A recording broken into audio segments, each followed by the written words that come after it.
What up, y'all? It's your man, Abuamerican. Co-op.com. Get over there, sign up. Abuamerican.com. Handle your business. So, I want to talk about misery. From multiple perspectives, but let's start off with the most important perspective. Misery is a state and a condition that nobody wants to be in, nobody should be in. You shouldn't be a miserable person. But there's a lot of miserable people out there, and we see it by the way they behave on the internet. You can't tell me internet trolls aren't miserable people. It's just how it is. We see it just from the Karens out there that are miserable and they want to spread their misery to other people.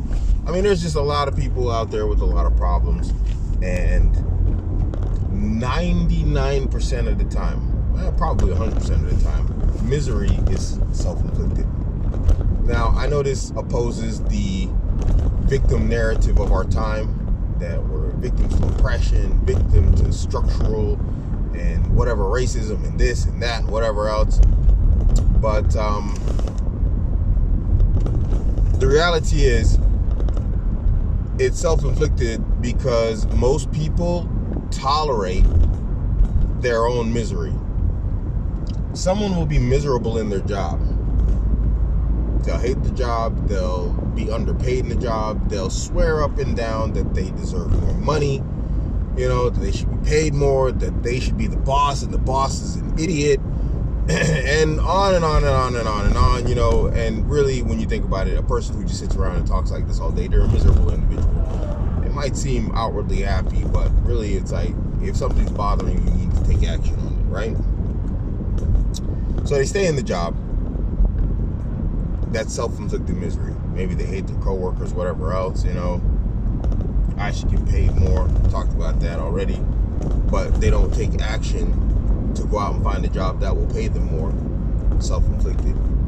They won't confront their boss and say, hey, look, this is the value I bring. So, I have offers that bring more value to me.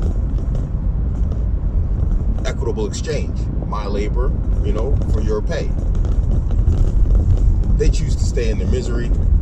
They don't take action to alter and change their position. It's self-inflicted. You can do this conversation with racism. You can do this conversation with whatever else. The world is a spacious place. But it usually starts with yourself. A person who's going to tolerate BS at a job is going to be the same person that tolerates racism from people at the job. Should it happen? No, obviously not. But if you tolerate it, if you let that stuff slide, then it's going to happen. There is no people love the underdog, people take care of the weak. It doesn't exist.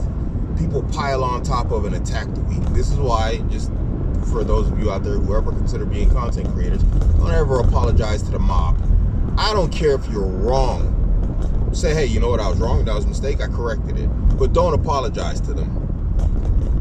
Because once they smell an ounce of weakness, they're going to pile on top of you. It's not arrogance. It's self-preservation. Screw those people. Hey, you know what? I made an error. I was wrong. Fine, thank you. It's a good catch. Do this with your entire life, and you'll avoid a lot of misery. But anyway, back to the topic. So, misery is mostly self-inflicted. And in those cases where it's not self-inflicted, then we go back to my initial statement where the world is spacious. Let's say you're facing structural and systemic racism in the United States. Manigas, did you get a new job that pays you a bunch of money? No? Well, that's why you can't move to a country that doesn't have structural racism and systemic racism, because you didn't take care of your money. Self-inflicted again. You can't tell me it's not self-inflicted. I refuse to accept that. So, that said, we're going to go into more self-inflicted misery. And I know people are going to disagree with me on this, but I don't care. It's self-inflicted. You, as men, do not finance your own misery. If you're going to have a miserable woman in your life, why are you financing that? Some of you guys are paying mahars that are just that it's a whole business. It's a whole house, or it's a down payment on a house, or whatever else, however we work it out, it's something tangible and significant for a person who wants to come into your life and make you miserable. And I'm not saying they want to make you miserable, but really when you meet someone who's like, you can't do this, and you can't do this, and I'm not doing this, and I'm not doing that, and blah, blah, blah, and you can't marry another wife. What? That's inviting misery into your life. We're going to do another video on that right there, your poor negotiation skills. But I'll be in the same clothing. We're going to do that video next. That's inviting misery into your life. Then to top it off, even if she's not miserable, over time, they always try and do some nitpicking on some topic. And I've said this before, and I've stopped saying it recently, but I'll repeat it. It's not your wife's job to make you miserable as a man. It's not her job to make your life difficult. It's not her job. Don't accept it. You have to imagine you're financing someone to come into your life and make you miserable. If you go to work and you act like a miserable individual, they're going to say you have no synergy with the team, you're not compatible with the team, and they're going to fire you. Now, I'm not telling you go divorce your wife, but I am saying it's not her job to make you miserable. And you definitely should not be financing your own misery.